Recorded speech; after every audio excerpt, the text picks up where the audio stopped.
Put 'em up. Let's go. Let's go.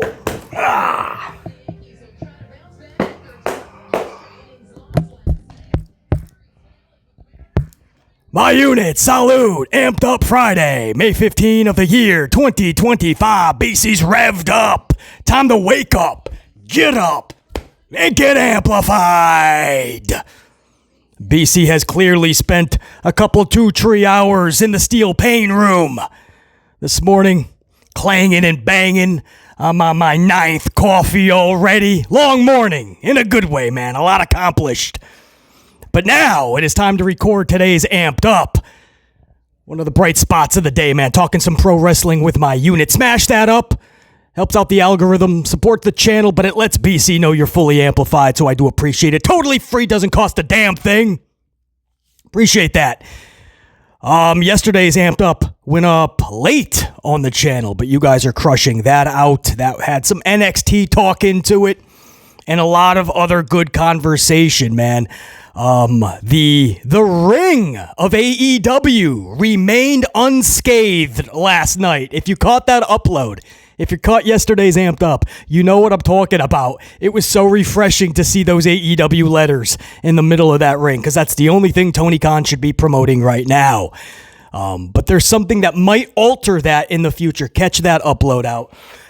Today's Amped Up, we're going to be featuring the Dynamite review for 5/14/2025. Beach Break. Is that what it was called? Specially themed Beach Break. All you need to know is Samoa Joe Mox in a steel cage, bro. And maybe just as entertaining in a wild way. Can't believe I'm saying this in 2025. But Zach Gowen, the one-legged wrestler, was taken out of Ricochet last night. We're going to talk all about it, and BC is going to tell you my honest, and I usually don't like to bring in WWE when I'm talking AEW or vice versa, but I am going to give you an honest assessment of how I felt about this AEW show. Not just if it was good or bad, my feeling on the watching experience. And it might shock you, it might not. But I'm going to tell you, AEW has so much work that needs to be done for that company to get where I think it should be. But my assessment on the watching experience, man, that's what I'm going to tell you guys before we even kick off that review. So that's coming up. We're also going to talk Rhea Ripley. Rhea Ripley is once again lashing out at fans. This is what she does with like 50% of her time. It's half the time she's a wrestler, the other half she's just lashing out at fans. She's just not a happy pro wrestler. Not with fans anyway. And I'm not saying that some of the times it's not justified. Absolutely. I totally understand, right? There's going to be a lot of fans that don't really know how to be or act with females, so they just act a fool. And she feels like she has to address it. And then there's other times where it's just not needed. You're making something way bigger, and now you're bringing in fans that don't do that, and you're kind of making them feel some type of way about you because you're constantly just lashing out and picking at the fans. Again, sometimes absolutely justified, other times like this. This is a prime example, what we're about to talk about, what Rhea has, her latest comments on why she is not happy with fans. And I'm going to give you a whole quote. And she goes through a whole thing. She even lists things. And this is why BC says it just sounds a little hypocritical. It sounds a little like gaslighting, a little virtue signaling is what it sounds like. And I'm going to give you reasons for everything she lists. I can say you can say that about the dudes. So how is this just about the women? It doesn't make sense, and if that's the hill that you want to pass out on, it's odd to me. We're going to talk Rhea Ripley. It just seems like she's just very miserable with a lot of what she has to do. In regards of fans, she is always complaining about them. And it's like a mailman, right? If a mailman is... Their jurisdiction is this one part of town. That's what they have to do. 9 to 5 every day. That's your town to be the local mailman. But you can't stand a whole portion of that part of town basically your whole route, your whole male route, you just can't stand, or you just have so many issues with. You have so many complaints, but every day you show up and you have to do that route.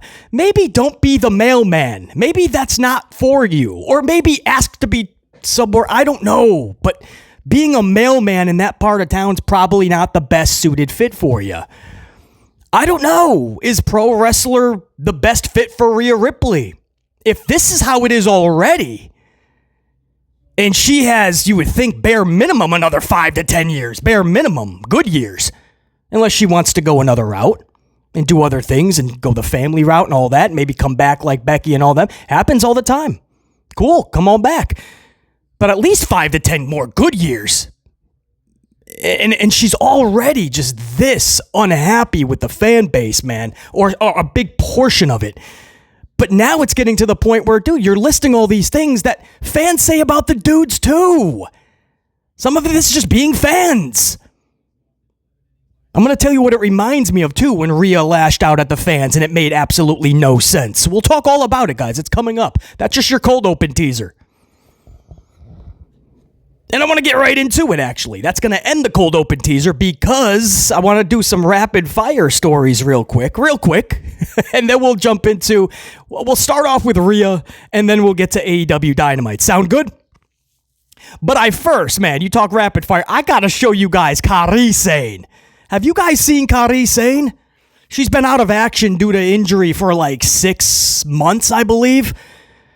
Roughly 6 months. By the way, speak about injury, man. Coming back from a broken, what was it, a fibula? Sky blue last night. Welcome back. But Kairi Sane is not on the sidelines eating Doritos and Pringles.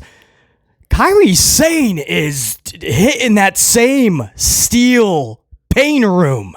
Clanging and banging. She's on the Finn Balor diet. No donuts whatsoever. BC loves donuts. I love working out, yes, but I love donuts just as much. Kairi is clearly not hitting any donuts. I call that the Finn Balor diet. When you just want the abs as flat as pavement. That's what Kairi is doing. I had to give a shout out. I had to do a double take. Like, damn. To you and your buddy there, Kairi. Salute. And also, rapid fire real quick, before we jump into some of the bigger stories. CM Punk. CM Punk taking some heat the last couple, 2-3 days.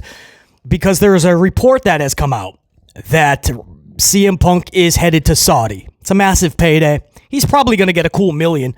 That's what Roman would get. That's what Brock Lesnar used to get. Goldberg would get. Undertaker. The top stars get $1 million flat. Because you guys don't understand. When it's all said and done, with all the add-ons, this company's getting between $40 to $50 million per show. So even if you pay some of your top stars $1 million, some mid-carders might get anywhere from $300,000 to $500,000 paydays, and everyone else maybe $100,000 to $200,000. Even when that's all said and done, and you take care of some of your expenses, this company's making $25 to $30 million for one show. Wow. So Punk is going to get an easy $1 million. So this led a lot of fans to go, wait a second, bro. You were talking so much trash when you were out of wrestling, when you were with AEW, about WWE going to Saudi, right?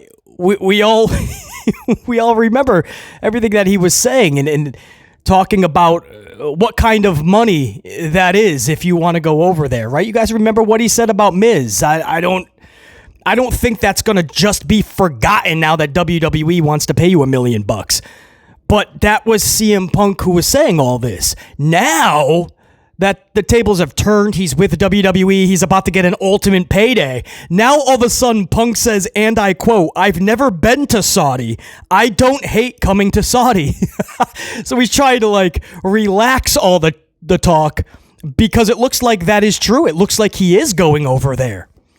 We don't know for sure. I don't have confirmation as of this recording. That was a report that came out, and all of a sudden Punk is like, I don't hate Saudi. I've never even been there.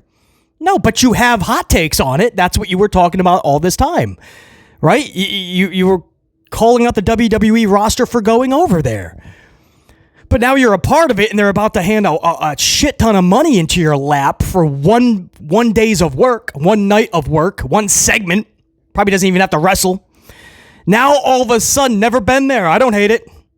So it's like, okay, maybe that is a true report. He is already penned in there, Sharpied in there to head over to Saudi. And he's just trying to easily just get everybody kind of eased into this notion that, yeah, he's going over. Everybody relax.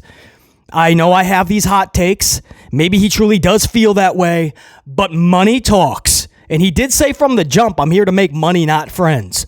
So, I mean, I guess he's talking out of both ends, right? He feels that way about Saudi, but he also wants to make money. He's willing to sacrifice one over the other, and I guess that's why a lot of people call Punk a fraud. You know what I mean? It's in the eye of the beholder. I was pissed off with Punk when he left pro wrestling and he just tried to shit on it, shit on the fans, make pro wrestling look less than. And he was just very, very bitter. And I understand why. I understand about the wedding day papers and all of that. I get it. And how he felt about the company and how he was treated. I get it. But to totally shit on the industry that you made your name on so you could go into the UFC and get a spot on the actual pay-per-view and you barely had a couple fights under you. Did you even have one? I think his first one was on the actual card. The pay-per-view. I don't know. The point is, that's how you got to do that in some movies and some TV shows and all the money that you got. And then he shit on pro wrestling. So that's when I got really heated. But when he came back, I felt like it was a newer Punk, reinvigorated. AEW was not the right fit for him. That was horrible. He needed structure. And when he went back to WWE, he got that. And so I've been fine with Punk because on a lifeless show, a lazy show, a show that gives you no emotion, no feeling, CM Punk is usually one of the brightest spots on the show. So I've been okay with the dude performance-wise, but it goes back to the dude himself, and that's what a lot of individuals, even fellow talent, has a problem with. Phillip Brooks. So, a lot of people are calling out Punk for this report, and all they want to hear from Punk is, that's not true, I would never go there, right? Because Punk would say that. But Punk's not saying that. He's just saying, I've never been to Saudi, I don't hate going there. But dude, you said this! So that's why fans are getting on him, man. So you guys decide, man. Is it a little bit hypocritical or a lot of bit? Are you kind of contradicting yourself? Are you willing to sell out? If those are your true feelings and what you told the Miz and all those other statements about Saudi, are you willing to sell out that easily just for a single payday? And if you were in Punk's position, I mean, would you do the same? Listen, I feel that way, but that's $1 million, BC. Show me to the plane. Interesting. All right, so Rhea Ripley, guys, before we get over to the Dynamite review. Rhea Ripley, here we go again. It's Rhea just lashing out at fans, but this is one of those times where it doesn't feel justified. Again, I will reiterate, there's absolutely those fans that just don't know how to act around women or treat them, and they say a bunch of stuff. I get it, and you're gonna call that out, okay, right? But be the flag bearer of that conversation. And then there's other times where it just doesn't make sense, like several moons ago. When Maxine, there was all this reporting that Maxine was upset, or maybe it was Maxine herself, but she was walking back from a live event, and some fans were just saying, Maxine, you suck, don't come back. That was it. In the actual footage, that's what you hear the heckler saying. Maxine, you suck, don't come back. I call that great heel heat. Now, I think she was working as a face, but hey, that's a reaction. Somebody says you suck, they're watching you, right? You suck, don't come back, right? They gave their time to shout that to you. They're giving their energy to you. That's a W. Maxine was like, man, I work so hard and to get this type of a response. Bro, you're a pro wrestler. They're just booing you. They're saying you suck. And Kurt Angle made a whole gimmick out of that. He made a song called You Suck. The truth, you don't get theme music like that anymore. These days, it's all generic. But Kurt Angle, man, Kurt Angle's one of the best wrestlers in the world. They were constantly saying, you suck. Kurt Angle didn't give a shit. They turned it into a song. He made even more money. They used to say The Rock, but man, when he was Rocky Maivia, they used to say, you suck, don't come back. They used to say worse shit, much worse. Rock didn't care, just reinvented himself, became even more powerful and a better character, and made even more money. They said, you suck. Take it. It's a response. It's a reaction. But all of a sudden, other women started jumping on the bandwagon. They were like, this is unacceptable. This is the reason that we can't elevate or get to the next level. It's this right here and these type of fans. And I had to re-listen to that 1,000. I'm like, what am I missing? They said, Maxine, you suck. Don't come back. That was it. I'm not even putting a word in for a swear, a curse word. No, Maxine, you suck. Don't come back is what the heckler said. And the women just flipped out. We told the dudes they suck all the time. How is that a... And this is what I mean. Rhea just likes to take the first thing that comes across her and let's lash out. This is odd to me. So Rhea says this. This is a quote recently. Rhea Ripley says, quotes, so this is the perspective of a women's wrestling fan. So this is an actual women's wrestling fan, not just a wrestling fan. She says, women's wrestling fan. So this is a fan that takes a deep-rooted interest in women's wrestling above the common fan. So Rhea says, a women's wrestling fan, quote, women deserve better, is what the fan is saying, right? Women deserve better. Same breath. She's sleeping with her boss. That's why she's where she is. So she's saying the same people that are saying women deserve better are saying things like she's sleeping with her boss. That's why she's where she is. How is that only for women? We said that about Helmsley. To this day, we say that about Helmsley. He's in the position he's at because he slept with the boss's daughter, Stephanie. Are we going to act like that's not the case? 50% of why he's where he is because he clung to the butt cheeks of Vince McMahon, and the other 50% because he clung to the nipples of Stephanie McMahon. That's the truth. Little skinny Hunter Hearst Helmsley from WrestleMania 12 was never going to become the leader of the company and all of creative and all the talent, chief of content, if he didn't play the game right and kiss the ass and cling to the nipples that he needed to. That's just, you could be a Helmsley fan and you know that. I hope we all understand that's why Helmsley's where he's at. No, basically it's because he got a couple of good years in black and gold. He proved himself. What are you talking? That was Vince's brand. Helmsley never spent a dime on that. Vince made this brand with his own money, and he brought Helmsley over to Dusty Rhodes. That was his NXT. Those are his kids. You're going to have a Papa, it ain't H, it's Papa Dusty. Any wrestler will tell you that. That was Dusty and William Regal's NXT, footed by the Bill of Vincent, and Hunter got to go down there on the company jet once a week and play Papa H, and play the role of Vince McMahon. And for a couple of years, black and gold at the right time was good, man. The indie wrestling scene was popping off. All these smaller dudes are really getting their groove, right? Finding their groove. Hey, it's working, man. All of Dusty's kids are being raised to the next level. Vince McMahon is willing to foot the bill with whatever they need. You need another takeover, Vince will take it. And once AEW started whooping that ass, Hunter was out. He took that company jet out of Orlando and he never came back. And when he had the interview and he was asked about AEW whooping him, he said, congratulations, you beat a developmental program. Now all of a sudden it's just a because you're no longer there because AEW was whooping some ass. That's what happened, guys. Let's not be fake about this and lie and bullshit and sugarcoat. This is the deal. Hunter Hearst Helmsley is he's the chief of content. Vince Russo says it best. He's not even a writer. When people were coming up to Russo with ideas like Michaels or pissed off because he wants something to... Hunter didn't say a word. Vince Russo never saw 1 ounce, 1 iota of creativity in Helmsley. He'd lock himself in there with Vince McMahon and do the manipulation process. But that was it. He'd go behind people's back like Test and take him out of storylines. That was Test with Stephanie McMahon. He took Test out and he told Vince, put me in that position. We know how that turned out. These are facts.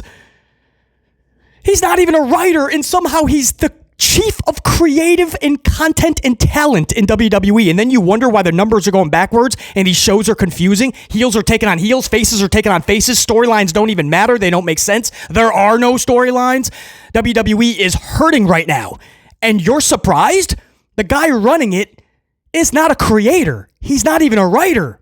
He kissed the right ass at the right time, and now he's the chief of it all. Rhea, this has nothing to do with women, man. Okay, yes, women will sleep with bosses too, and unfortunately, it's at an alarming rate, and that's how that becomes an issue. Not saying it's right or wrong, but man, factually, it happens a lot. It just doesn't happen as often where the dude is sleeping with the women boss, but it happens a lot. Don't get it twisted, guys, just because you don't hear about it a lot. It still does happen. Helmsley is not the first person to come around and get in good with the boss and the boss's daughter, get in tight with the family, and then when they're done, you'll be the head person. It's happened a lot. But to say she's sleeping with her boss, that's why she's where she is. Let's keep that same energy when we say that about the dudes, because we say that about Helmsley. Then she says, women deserve better, supposedly, is what is said, but she should retire, is what they are also saying in the same breath. She should retire, they're saying. So she's saying that we basically don't say that about the dudes. We say that all the time. I can't tell you how many times since I've had this channel that fans are like, we're done with the part-time. Just go away. Just retire. Goldberg is about to come back. How many times have we told Goldberg to retire? Just stop. You can't tell somebody what to do with their career. But as fans, we say that. He could take the advice or not. Get another massive payday. Collect another $1 million for Saudi Arabia. He's fine. He doesn't have to listen to us. But we can still say that. Dude, just stop, retire. How many times? I'm just using Goldberg as a example, right? Because he's about to come back. How many times? This is his 12th comeback. Every time we say, dude, retire. So how is that only for women? When Edge broke his leg, man, even AEW fans were like, dude, maybe it's time to retire. You don't need to do this anymore, man. You're kind of looking a little bit older. Your body's breaking down. We said that about Punk. In AEW, he would get injured just sneezing. Dude, maybe it's time to retire. I'm glad he didn't. I still think they have something more to offer, all these dudes. Maybe Goldberg should think about it, but this is supposedly his last match. But I could keep going dude after dude after dude. So how is that just a women's thing, man? She should retire. Then Rhea says, she doesn't deserve it, is what the fans say to women. She doesn't deserve it. Bro, half the audience were just saying that about Jason Uso. And most of us, we love Jason Uso. That's my favorite tag team, Jimmy and Jay. But I'll be the first to say a Royal Rumble victory and a WrestleMania World Championship victory with an 8-second tap out of Gunther to his own move. He tapped out to his own move in 8 seconds. Jey Uso became Super Uso. He's using Roman's spear. He's using Gunther's choke. He's taking everybody's move, and he's become Super Uso. And he's winning Rumbles and WrestleManias and world titles. Yes, I'll be the first to say, if we're talking deserves, LA Knight deserves that spot.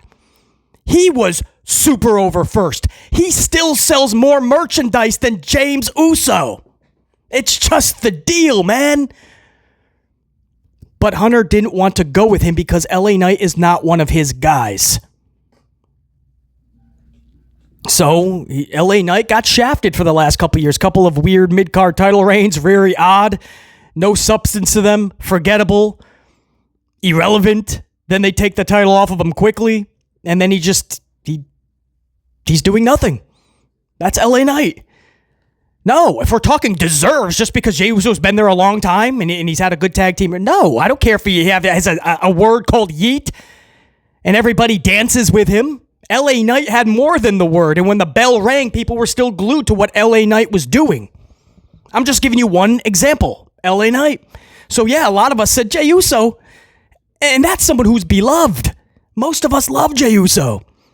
But no, this isn't the spot for a lot of us. Jey Uso as your world champion in 2025 is a big reason the numbers are going backwards. They can't even sell out these arenas. But with the people they do have, as long as they're eating, he'll have a shiny toy on his shoulder. We don't just say she doesn't deserve it. We say he doesn't deserve it. And we say that about a lot of these wrestlers. Doesn't matter the gender. Then she says she's not done with her little list. She's handed everything and never worked for anything. How's that just for ladies? We said that about Roman for 5 years when he was being shoved down everybody's throat before he turned heel, and Vince would just hand him WrestleMania main event after WrestleMania main event, world title after world title, top segment after top segment, and we were like, he didn't do anything. He hasn't earned this. He's being handed all of these spots. He didn't work for any of this like most of these wrestlers already have. We said that about Roman. You gonna make this a woman thing? She's not even done. Rhea says, I hope she gets injured, she says. How is that? I've never heard of that one. So maybe that is something that they hear. That's something you cannot even put focus on. Don't put a spotlight on that. Let that just fall into obscurity like the person that sends it. That's absolutely stupid. Never respond to that. Never even give a second thought to that. BC what did we just say in a recent upload, man? As a Knicks fan, I was just giving a shout out to Jason Tatum because he blew out his wheel in the final moments of, what was it, Game 4? Because we just, it's 3-2 now, so we're going into 6. So yeah, that was the end of Game 4. And Jason Tatum, who's on the other side, he's not a Knick, he's a Boston Celtic, and he blew out his wheel, man. He's done for the series, he's done for the season. And I literally, I wished him well and a speedy recovery and a salute, strength, support, much love. That's what most wrestling fans are doing, man. We get a bad rap, man. We're class acts. Majority. But that's a Celtic, and I was given the Mo. You never want, and I said that in the you never want to see that. Even if they're on the other team, you never want to see an injury, especially like that. No, we will win straight up or we don't. We'll take the L, but you never want to see the injury. So, to take something like that has got to be so damn minuscule, and just some turd saying that, don't even give that energy. So, I don't, this whole list is just like, we say the same things with the dudes. So to put a spotlight on this and lash out at fans, it's just another thing that Ripley is lashing out on. And eventually your fans that are not doing any of this, just trying to support you, but you're always just so upset and miserable, you're going to start turning them away. That's the problem, man. I hope Rhea understands. Find that inner peace. Don't give that energy. I understand you want to be the flag bearer, but you got to know which hills you got to do battle on. She wasn't done. She said, you guys are the real reason it's so difficult to be taken seriously as a women's wrestler. Does that sound familiar? Zoe, her own fellow talent, and we believe this is one of the reasons that Zoe's in the doghouse and might just get released or not re-signed when her contract is up, unfortunately. I thought there was more that Zoe had to offer. But Zoe was saying that about Rhea. Remember Zoe posted a clip, it was like at a live event, and Rhea was up on the turnbuckle slapping her ass with a kendo stick. And Zoe said, this is why women are not taken seriously, or something like that. But Zoe took a shot over to Rhea, and that was not for any feud or anything. Rhea was not happy about that. And Rhea just said, like, kiss my sweet ass butt cheeks or something, man. Kiss my sweet ass. Something. That was Rhea's response. Zoe never responded, and it never went anywhere. So that looked like it was some real beef. And Zoe said Rhea is the reason that women can't be taken seriously, or something to that effect. So isn't that ironic? Zoe was calling Rhea out on that, and now Rhea is blaming fans for what Zoe blamed her on. Again, Rhea said, you guys are the real reason it's so difficult to be taken seriously as a women's wrestler. Bro, your own fellow talent, your own sisters in that locker room are saying that about you. You're going to blame that on the fans? Virtue signaling, gaslighting, all these words just come to mind. It's very odd.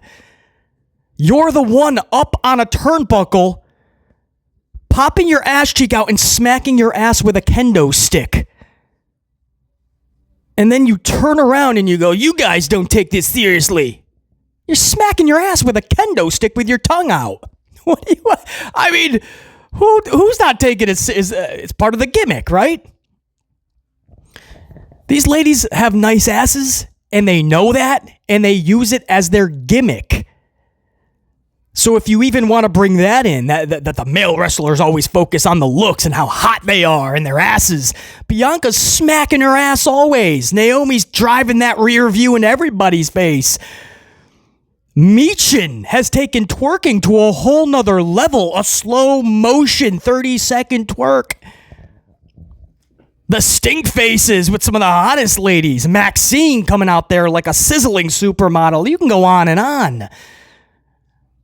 In a sport, in a wrestling company that is dominated still by men, with a lot more women today than even 5 years ago, and that's awesome. But it's still dominated by males. And you have all these ladies with great assets, and they know that, and they're utilizing them in their gimmick, smacking their own asses, even with kendo sticks, Rhea. Yeah, we're going to talk about how hot you are, how sexy you are probably, how you got nice asses. It's probably going to be talked about because it's part of your gimmick.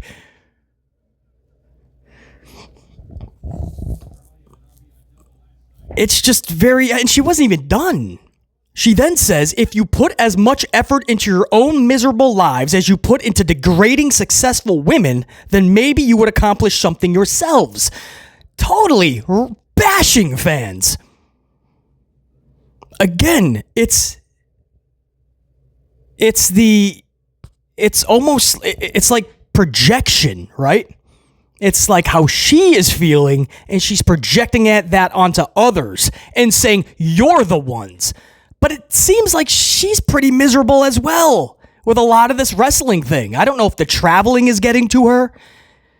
Maybe the body's starting to break down a little bit. I don't know. Or maybe it's just fans. She just doesn't like a lot of the fan interactions or the fan responses or just a lot of fan stuff. But to say if you put as much effort into your own miserable lives as you put into degrading successful women, maybe you would accomplish something yourselves. This just seems like the WWE way where Hunter Helmsley said it best. And I guess if the guy at the top is saying it, then the talent is going to follow suit and think that they can say it. But when Helmsley says, do not criticize us, if you do, you're not a real fan. Real fans are yeeting and singing along with Seth. Whether he's heel or face, you sing along. But real fans are just going to take everything we're dishing out and say, this is awesome. And if you don't like what you're watching, you're not a real fan, fuck off. And fuck you. These are words, direct quotes from the guy at the top, Hunter Hearst Helmsley. And then you wonder why wrestlers are lashing out at fans.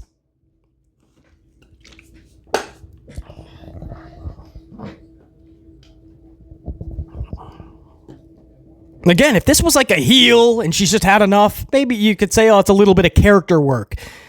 You know, and I'm sure she's not happy because a lot of fans turned their backs on her justifiably during WrestleMania season because Hunter Helmsley booked her so damn poorly, had her crying to get into a triple threat she had no business being in. And now this is only prolonging the process. The title is going right back to Rhea Ripley. You guys know that. And a lot of fans are just like, Rhea's just not connecting right now. And so she's probably pissed off at that too. But I can't tell you how many times there's a headline where Rhea Ripley is lashing out at fans. Sometimes justified, yes. And a lot of times, there's no story there. There's no reason to put a spotlight on something. It's gaslighting. It's virtue signaling. It's hypocritical. It's stupid. The Maxine thing was stupid. Rhea, just stop. You try being less miserable. Try putting the spotlight on the fans that are making your life better and giving you encouragement and saying nice things. Focus on that. Making a list where we say the same thing about dudes. It's very odd. It's just one story after the other where Rhea Ripley is never happy with fans. Well, that's a big part of the wrestling industry. It's that way. It's the Yankees. It's the Knicks. It's NFL, my Packers. If that's the worst stuff that's being thrown at you, Rhea, bro, do you really have it that bad? She should retire. She doesn't deserve it. Because today's wrestling, every time a wrestler does anything, we're supposed to sit there in the audience after paying $10,000 like trained seals and start chanting, "This is awesome," or "You deserve it." Right? "You deserve it" is what we're supposed to scream at everybody. So if these wrestlers today in 2025 hear, "You don't deserve it," they cry. You would never last back in the 80s, the 70s. Oh my goodness, man. The stories I heard from the 70s and what I got to see as a little kid in the 80s, it was wild, man. If you're crying over "you should retire" and you don't deserve it, or you slept with your boss, that's the only reason you're there. If you can't handle that, wow. Be thankful you're a wrestler in 2025 and not 1985. And that is your Rhea Ripley story. All the best to Rhea Ripley too, by the way. I've never been a huge support. I don't see it in Rhea. If I'm running a promotion, I absolutely don't have Rhea at the top of my women's wrestler list. But you know what I mean? She changed her look. She now has a presence, and Hunter Hearst Helmsley sees something big in her. So she's got the size, the presence. And yeah, so I have no problem. I don't have to be a supporter of somebody to see why the company goes with them. So I've never had a problem with Rhea in the spots that she's been in. Recently, I think it's absolutely pathetic how Hunter has booked her, but that was all of WrestleMania. That's Hunter's booking in general. But to just make her lose her title on a Monday Night Raw weeks before Mania, and then cry for several weeks to try to get into the match at Mania, making it a triple threat, which would render the Royal Rumble and the Elimination Chamber meaningless. They became a joke because now it's a triple threat. So yeah, that didn't do any favors for Rhea Ripley and those that are not big on Rhea. And this type of stuff doesn't make us any more Rhea Ripley fans, I assure you. I wish the best for her. I really do. I really do hope she finds true happiness and just relaxes a little and puts the focus on the positive fans, man. The fans that are going to go, "Everything is awesome." Right? And if you're a fan in attendance, make Rhea a little happier and just don't say you don't deserve it.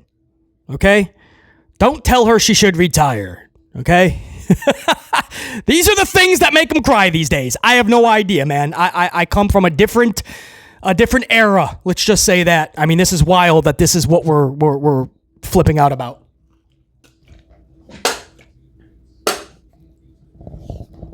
All right, so my amplified, honest truth on watching AEW last night, man, my viewer experience, if you will.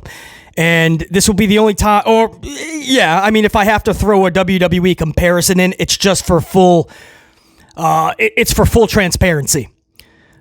But in watching a WWE show, it just feels lifeless. It feels soulless. It's just lacking in so many areas that it feels like it's a chore to get through it. Even if it's only 2.5, they can cut a half an hour, they can cut a whole hour. It feels like it's a chore to get through. It's exhausting. Nothing is happening. Like, for instance, this Monday yet again, nothing happened that would make you need to tune in next week. There is nothing that happened on Monday where if you missed the show, you'd be like, "Oh, what'd I miss? Damn it." You missed nothing. You missed nothing. And it's like that most weeks. AEW last night, it did not feel like a chore to get through. I wasn't exhausted going through it. Now, I don't know if it was just this week. And I'm not saying it was a great show, by the way. I'm not one of those reviewers that slings around stupid words that don't belong there. I'm not going to throw around, "This was a great show." And if it's a good show, it would be barely, by the way. That's a truthful critique. It was not bad. That's the good news. But it has so far to go to be a complete 2-hour must-see television show. The numbers tell you that. That's not BC. Right? That the number, I always say, man, my reviews will be the most factual in the community because the stats, the numbers, the metrics, the ratings, they'll always back my statements up. That's what, even if you don't want to hear what I am saying, because you don't agree with it, it doesn't make sense to you maybe. But if you wait, when the facts come out, I'm right. That's why I say I always give you guys the most factual review in the community. No matter what wrestling show we are covering, I'll give you guys the truth. AEW has a long way to go to be must-see TV. But it doesn't feel like a chore to get through. It doesn't feel exhausting. There's a pulse to this show, man. And that's what I mean. If they just make the necessary tweaks, the readjustments, take off this and that, add this and that, some presentation things, and 1 to 2 dynamic storylines that has everybody talking. The kids at school around the little water fountain, or the boys and gals, the adults at work over the water cooler. But you're actually talking about pro wrestling in like that angle from last night. Did you see what happened with Hangman and Ospreay? That was wild, man. And then Swerve, what he did with Mox. You know, you start to talk about, that's what we used to do with pro wrestling over the course of several different eras. We don't do that with wrestling anymore. There's nothing to do. What are you going to talk about? Who could the third man be with Paul Heyman's alliance? Nobody cares. Braun Breaker and Seth Rollins are possibly more goofy now together than when they were by themselves. Paul Heyman is now a shell of what he once was. Doesn't look like it belongs. There's no direction. Who cares who the third man is? Sami Zayn could be the third man. Austin Theory, out of relevancy, could be the third man. It wouldn't matter who the third man is, man. That's not captivating anybody. We need something. If AEW can get their ducks in a row, this show has true potential to be actual competition to the supposed big dog in the wrestling industry, WWE. The conglomerate that just looks at this little promotion as a little pissant t-shirt selling company. There's potential there, man. And I just wanted to say that before I get into this review, that when it was all said and done, it was a much more pleasurable viewing experience than when I watch a Monday Night Raw. And I don't know what that says, but that tells you just how damn bad Raw has gotten. To take this company that is still virtually the new in terms of WWE's or any other promotion, New Japan, TNA, AEW is what, 6 years-ish that they've been around? They're still going through their ebbs and flows, their growing pains. This is supposedly one of their lowest times in their short tenure. They're struggling creatively. The people that bash it are saying it's the worst wrestling show on the planet. Supposedly, this is all being said, but I got a better viewing experience watching that last night than I did on Monday Night Raw. Monday Night Raw feels soulless. Things are happening just to happen and get it done with, collect the money, and move on. They don't care about putting on a good product. They don't care about what the viewer is getting. They just want to take more of your money and give you less. The company has gotten so damn greedy. They just care about the bottom dollar, no longer the viewing experience. BC, that's business. No, it's not. Business is absolutely thinking of every which way imaginable to get that dollar while still giving your viewer, your consumer, the best possible product. That's how you keep them coming back and satisfied.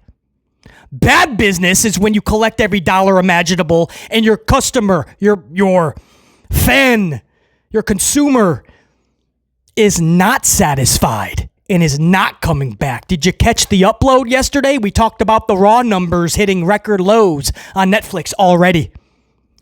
What happened? Why are people turning away in droves? Well, first of all, the product sucks. It's boring and it's soulless. It's lifeless. There's no feeling connected to it. So yeah, that's going to turn away fans. Walking Dead was one of the hottest shows in the history of shows, the history of television. HBO. One of the hottest shows.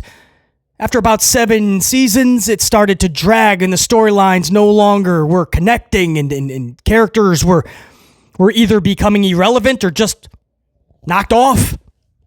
And what happened? The ratings showed you that, didn't it?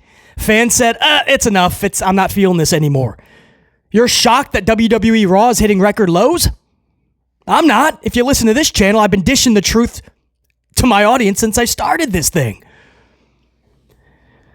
We're not shocked. It's just sad to see it coming to fruition because we were hoping after all these years of having this channel and spewing this that they would get the hint, listen, and make the necessary changes so that we are not talking about record lows in 2025. So yeah, if you have a bad product, that's going to turn fans away. And also, when you have the guy at the top of your company telling fans they're not real fans and they can fuck off, don't be shocked when eventually they fuck off. Say, bye. Okay. AEW Dynamite, there's at least that feeling that this is not booked straight for kids. And I'm not going to see a dude out there picking up kids and dancing and yeeting. There's a feeling that at any moment anything can happen. There's just a spontaneous feel to it at least. Whether they're connecting with it or not, or actually taking advantage of that feeling, that's another story. But I did want to say that, man, at a time where AEW gets bashed for sneezing the wrong direction. Props for at least feeling better than Monday Night Raw, man. Maybe TNA wrestling feels that way too. I just haven't been able to catch TNA in the longest of times. Maybe the local bingo hall feels better. I know the local bingo hall feels much better than watching a Monday Night Raw. All right, AEW Dynamite 5/14/25. Let's get into this review. This sucks too. Full disclosure, full transparency. I missed the first matchup. I was running late, had a lot of side business, a lot of things to attend to. Had to get my coffees for this show and doing my notes, and I heard it was good. I heard Will Ospreay was off the chain like he usually was, but it was Ospreay and Page versus Alexander and Takeshita, and Page and Ospreay ended up picking up the W. But all apologies, I can't give you guys any more of a review because I did. Full transparency, all amplified honesty, I missed it. Running late and I had to get my coffee. I could have caught the finish if I didn't get the coffees, but I got to get the coffees. It's the only way you're getting this review. But I was able to catch Ricochet defeating Zach Gowen via pinfall. If you guys don't remember, many moons. Was that Ruthless Aggression era? But that could be 20 years ago, possibly. Zach Gowen, he was very young. He has one leg. He was a one-legged wrestler, and he was good. That's why he got signed. He could do the moonsault, flip, dive, hang with the best of them. I remember he was in a thing with Brock Lesnar, and so I was like, this poor kid. You could have 26 legs. You don't want to take on Brock Lesnar. But Zach Gowen returned, man, and he picks up this L, and there was a prosthetic. His prosthetic was in there, and I think, did Rico actually use it, or he was going to? But I just remember, like Montez. There was a TLC match on SmackDown recently, and they had a prosthetic. What is going on with the legs? But Zach Gowen, Ricochet beats Gowen. Post-match, Rico whoops Gowen's ass some more and even attempts to steal his leg. Now, if you want heel heat, whoop a one-legged man's ass and then steal his prosthetic leg. That'll get you heel heat, bro. I thought that was so well done. Briscoe ends up chasing off Rico, and Rico's talking shit as he's being ran off. I thought this was wildly entertaining. Wildly entertaining. Rico, man, just such a jerk off, right? I mean, he's just whooping this one leg. You already beat him, man. And you got to use his prosthetic to do it. And then post-match, he's just beating the heck out of him like he's actually accomplishing something. And then he goes to steal his leg. He went to steal his leg, bro. Oh, that'll get you some heel heat. I'm not a big Rico supporter. I think he's kind of, behind the scenes, he just seems like a... Yeah, I just don't feel the character is that far from Trevor. But, could be wrong. But I gotta say, man, last night I thought that was done well, man. That's salute to Tony Khan for approving that. Maybe he came up with that whole thing. I don't know, but that was really cool to see. If I see Zach Gowen again on AEW television, I can't say that I'd be flipping out at all, or I'd be that upset about it. I don't think I would be. I'm not saying he's got to be a part of the active wrestler and wrestling every week, but I wouldn't be like pissed if Zach Gowen has some type of story that that kind of evolves one of the current talents. I wouldn't be. This was actually entertaining, man. And then Hurt Syndicate was out there. This was the Oh, no, before the decision, Hurt Syndicate was taking on Top Flight. That's what it was. And they make quick work out of Top Flight. It was Shelton Benjamin passing out Dante. I don't know if Dante tapped first, but Shelton kept the hold on, so he was just passed out, man. And then Dustin Rhodes and Sammy Guevara come out. Those are, I believe, the ROH Tag Champions. And Dustin was on the mic, and he's just like, let him go now. So Dustin, he likes Top Flight.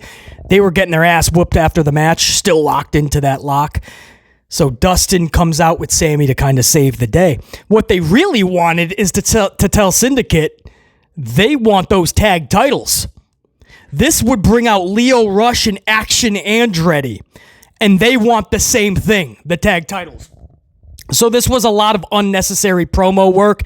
MVP says the four of you can fight it out, and we'll put the gold on the line at Double or Nothing, whoever wins between you two teams. Full amplified honesty, as always. I was into this until Leo and Action came out.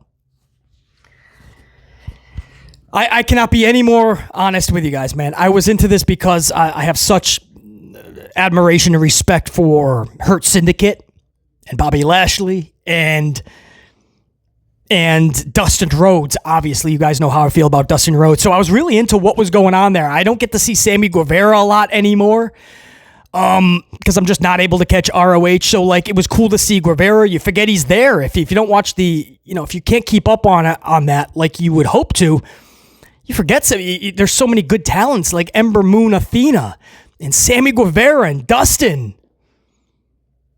It's almost like they're hidden into the abyss if you're not able to catch those shows. It was good to see them out there. I was really interested to see what they're doing. And then Leo and Andretti come out, and then it just became a lot of blabber. And then by then I was checked out by the end of it. I mean, that's just full honesty, man. So it had promise, and then it kind of fell off the rails. But we'll see. Whoever... I mean, the only thing that would make sense, not that I would need to see this or want to, but I guess Action Andretti and Leo would make the most sense, because Hurt Syndicate is kind of they're kind of acting like they're heels, but they're kind of getting face response with this whole MJF angle. Man, I don't know. It depends on where Tony really wants to place them. If you want them as legit heels, then it would have to be against Dustin and Sammy. If you really want to place them as more of a face, then you would go Leo and Andretti. This is where you make the decision if you're Tony Khan. This is what we're going to decide on, and this is what we're going to go with. And if you want to make them true heels, no tweener shit like we see all the time in World Wrestling Entertainment, you make them diabolical. And if they're faces, then you got to go that route. I don't know. I mean, people like Hurt Syndicate. They do. So if you want them heels, you got to work extra hard. You can still get that desired result. You got to put a lot of thought into it, make the fans really despise you. With MJF joining them, which we'll get to in a minute, that might make it easier to do that. I don't know. Now I'm giving you a lot of word salad like Action Andretti and Leo. Then we go into hour number 2, and this was the decision. This was Hurt Syndicate giving their final voting to MJF. And I love how earlier, backstage, Renee Paquette asked the question, what happens if they don't let you into the Syndicate? What happens to you if they say no? MJF never really thought about that. He's like, I thought they would say no and I would leave. But they're the Hurt Syndicate. So they were at that point, he was like, should I even go to the ring? This doubt was planted. And Renee was smiling yeah, I planted that seed of doubt. And so Hurt Business comes in. Hurt Syndicate comes up in the end of that interview. And MVP is just like, Max, it's imperative that after our match with Top Flight that you come to the ring. And he's serious, and they walk away, and MJF is even more nervous now, why is he acting all weird now? Why is Renee smiling? So then when they do the whole Top Flight thing and the post-match promos with Leo and Dustin and all them, we come back from commercial, they're still in the ring, MJF comes to the ring, and he is very timid. It's almost like he doesn't want to now, but Shelton goes behind him in the aisleway and escorts him to the ring. Go, Go. He gets in the ring. And the Syndicate played that all up, all that planting those seeds of doubt right up until voting began. And then when the voting began, MVP with an up, Shelton with an up, and Bob. Everybody, the whole crowd hanging on up, down, up, down. That's what I mean, man. You know you got a good story when the crowd is hanging on your damn thumb. Your thumb. And he goes up, and the crowd just pops because, damn, after all these weeks, they're finally letting him into the Hurt Syndicate. Where this is going, I have no idea, but I've learned not to doubt this entire angle because I did when it began. I was not happy with MJF being paired up with Jeff Jarrett. I thought that was so weird. What are we doing? This is not what AEW is supposed to be about. And then all of a sudden, MJF goes from Jarrett into the Hurt Syndicate feud or angle story. And I was like, what is this? This is so weird. I'll let it play out, but I'm not into this. And after just a week or two, I was like, dude, this is some of the best television on AEW or in all of pro wrestling at this point. Hanging on a fucking up and down thumb.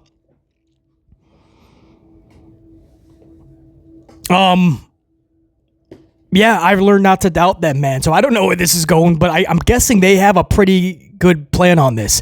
This isn't like Hunter Hearst Helmsley, where it's the opposite of long-term storytelling, long-term book. Hunter Helmsley has short-term box booking. Every morning he wakes up, he's just thinking about what he's got. Just throw these matches out there. Just do this. Just do that. We'll change it tomorrow.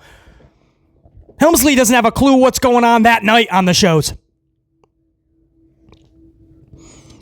It looks like they have a direction here.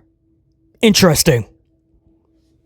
And then we had an eliminator match for the females. Toni Storm, Azumi, Shirakawa, and Sky Blue. Blue is back from injury, and she is just a great ass set for AEW. Let me finish. She does, though. One of the best asses in the entire industry. Maybe it's one that a lot of fans will sleep on. A lot of dudes will sleep on. Sky Blue, man. One of the best assets in all of pro wrestling. She is back after a big injury. What was it again? A fractured fibula, I believe. Man, good to see Sky Blue back. Not a good wrestling match. Full honesty, as I always am. Doesn't matter the promotion, man. I'm always gonna be straight with you guys, man. This was not a good wrestling match per se. It was sloppy. It was messy. At times where certain individuals should have been selling, they just smile and kind of go into their own mood. I don't know, man. This was, yeah, it's probably, if you just want to watch the wrestling, this is probably not what you're going to watch again, unless you're like a big fan of one or more of these ladies. This was rough. But you had 3 hot chicks in there and 1 sizzling hot chick, Sky Blue. 3 hot chicks and 1 sizzling hot chick, Sky Blue. So I was like, have at it, ladies. I don't care what you do at this point. Just do things, yes. Oh, I'm sorry. Rhea Ripley said, we're putting wrestling back for the ladies. Yes, for calling them beautiful. We critiqued the match after the match was not good per se. That's all. It just wasn't. So yeah, it absolutely helps. If you're a dude, a straight dude, you got 4 beautiful women in there. It helps ease if the match is not that good. Right? That's as honest as you're going to get in this review, man. Shirakawa pins Toni Storm via fruit a roll-up. Hate that decision. Hate it. I can't stand your champion losing a match. And much less, Mercedes Moné just lost her, the Strong Championship in Japan this past week. And she was not factored into it, right? Because it was like a triple threat, but she was not the one that got pinned. I don't even like that. So even if Tony wasn't looking up at the lights or taking the pin, I still wouldn't like the champion just losing a match. But the fact that she was literally the one that lost it, and now Shirakawa gets to face Tony again, this time for the championship. I don't know. I just don't like the champions losing. These eliminator matches are weird. I say that all the time about WWE when they do these matchups where if you beat the champion in a non-title match, you get a title match with the champion. Okay, well, we're just redoing the same match we just saw. How is that fun? Post-match, Mercedes Moné takes out Azumi in the aisleway again. she took the championship. Mercedes is not happy about that just because that was not in an AEW ring. Mercedes is pissed. So she takes out Azumi. This brings out Jamie Hayter for the save, takes out Mercedes, and they're able to break them up because Mercedes has taken on Jamie Hayter, obviously, in the Owen final. So I didn't mind that. Did it save what we just watched? No, but I don't know. It was just a little clunky for me. A lot of ladies were out there, man. 4 in the matchup, 2 on the post-match extracurricular. But I can't say that any of this was done pristinely, and that's the problem. I would love to see Mercedes more a part of these Dynamites. And yes, some of that is because I'm a Mercedes supporter. There's no question. I've never hid that. This channel was based on 2 individuals, Bray Wyatt and Sasha Banks back in the day. So yeah, I'm a big Mercedes supporter. But just because I feel like she has so much more to offer these Dynamites, and at a time where Dynamite could use more people like Mercedes, man, get them involved in more of the storylines, better segments. Like last week, I loved what they did when they were doing that sit down with Renee and Jamie, and out of nowhere, Mercedes grabs her hair backstage in that sit down location, drags her, chases her through the hallway, or at that point, maybe it was Mercedes being chased, and they brawl into that cool looking little arena or whatever with that little theater. And Mercedes goes ass over tea kettle over that little platform, and like get creative. So yeah. So that's my assessment on that. Taz with a very heartfelt tribute to Sabu. He took his glasses off so you could see his tears. That was a little performative. Just leave your glasses on if it's not for the camera. Maybe he didn't want to get it on his glasses. I get it. But a nice tribute by Taz with Sabu. If you were around back in the day when ECW was really, it was a thing in real time. You know how special all of that was with Taz, Sabu, all of those originals, man. So yeah, that was a pretty cool moment. And then they had Nigel McGuinness, middle of the ring, apologizing to Danny Garcia for like getting in his way against FTR. Was that Collision? That wasn't Dynamite last week. That was a Collision this past week. So Nigel was like apologizing, right? I should just stayed at commentary, should not have got involved. And Daniel Garcia doesn't want an apology. He wants Nigel to tag with him to face FTR, be a part of the solution, not the problem. You don't even need to apologize if you just join me and let's take care of the problem, FTR. Big Stoke comes out to fan the flames, but Nigel still says no to Garcia. He says, they'll destroy us, man. It's a no-win situation. No. FTR attacks from behind, and this would bring out Daddy Magic with a crowbar, I believe. Daddy Magic comes flying out, and this sent the heels into retreat mode. And then Daniel Garcia's looking at Nigel like, dude, look, they just attacked us that's twice now. Just join. We have nothing to lose. An ass whooping maybe, but it's not the first time. And Nigel's kind of look at him like, oh, maybe. So, interesting.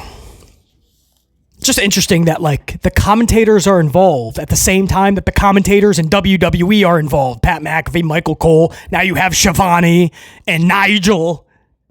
And talking about how the commentators should shit. they should shit as well when they need to. They should sit at the commentary table and not get involved. Not become part of the actual show. But we all know they are. It's just interesting at the same time. Both companies are doing this angle with commentators. Main event. It was a steel cage. It was a box. It was Samoa Joe. And when it was all said and done, fans are going to be irate at Tony Khan. I cannot tell you how many fans just want that title off of Mox. I like Mox. I think he's such a... In all of pro wrestling, Mox gives out that vibe like he is a pro wrestler. Like you believe in what he's doing and he has this presence. And just so many fans are just done with the Death Riders, done with Mox being champion. They want to see the title, not be locked away in a briefcase. So they were not happy with this decision. This is almost like Tony is trolling the audience, but he's going to have that moment when Mox finally loses that title. It is going to be such a massive pop and moment. So it really is building. And I don't know, would all of this be to just change the title, change hands on a Dynamite? But Mox defeats Samoa Joe in a steel cage match. Gabe Kidd from New Japan. We talking some Bullet Club, man. Gabe Kidd from New Japan showed up. Really good buddies with Ospreay and all of them. So I'm not too shocked, but yeah, he shows up and pretty much costs Samoa Joe this match. And then the Young Bucks, Omega, Powerhouse Hobbs, Swerve, they're all out post-match, man. Swerve comes storming out, gets to the top of the cage, doesn't think twice, and just launches himself off. There's no time to think at that point. You're going, you gots to go. It's like Mick Foley up top or Edge. Oh my goodness, you don't want to go back to that, breaking his leg. And he just dive bombs. And the Young Bucks are there. It looked like the old school Zach Morris phone or the Paul Heyman phone, those huge ass cell phones, those cordless phones. And he had that to like lift the cage up and down. It was all fun and games when he pressed it to come down and beat up the faces. But then when Swerve took them all out, he's trying to press it to get the cage up, and the heels all retreat from Swerve. And Swerve cuts a little bit of a promo on the stick, and that ends the night. With Swerve declaring anarchy in the arena, because he says we want to cause some anarchy. So all of you heels, there's enough baby faces in this ring. Let's go. Anarchy in the arena. That got a pop. Even BC was like, all right, I like those matchups. Those can be fun because there's so much thought that has to go into it. And that's all I ask for. Just put some damn thought into this shit. I always say overbooked matches I like usually because it means you have to think about shit. You have to get creative. You're not just going, oh, you two go out there, wrestle for 15 minutes, and end it with a fruit roll-up. And next, you two go out there, end it with 6 false finishes, and just finisher spam, and end it with a roll-up. So Mox retains his title, man. Fans are going to be furious. He's still the champion. Why? It's building up to that moment, man, when he does lose that. But a lot of people thought it would be Swerve originally. No, a lot of people said, oh, it's Samoa Joe. No, maybe it will be in the future, but it looked like they're putting the AEW Rocket babyface-wise. I mean, Swerve seems to be that guy right now. Yet again, ending the show on the stick, being the leader, even in front of Kenneth Omega. And that's your AEW Dynamite 5/14/25 review. Until next time, and there will be that next time. 44 Dive, that's a wrap. BC in the unit. We're saying check you. Unit. Salud.